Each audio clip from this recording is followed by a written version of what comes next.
Добрый вечер, шановное господарство. С городскими новинами у студии Константин Глубокий. Погляд наших репортеров на жыццё города. 18% на додатковую вартость. Камень сутыкнення цяпер дробных прадпрымальнікаў. Усё за выключением росту спажывецкіх товаров у Ленинском районе выканали. Подвяли вынікі у мясцовой администрации.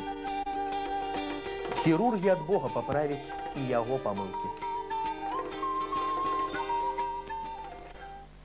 А зараз падрабязней аб гэтых і іншых падзеях.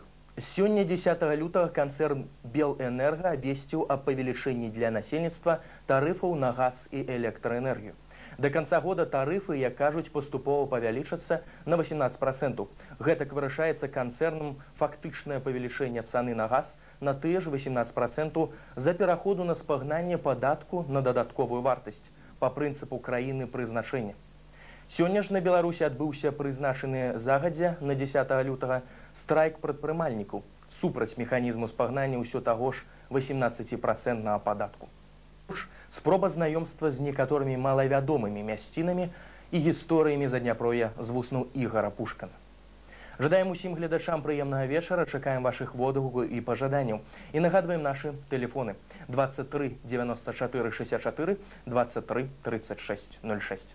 Мы працуем для вас, рады дапамагчы па любых пытаннях. Гарадскія навіны мы рыхтуем пры садзейнічанні наша нязменнага партнёра сеткі магазинаў «Дыямант».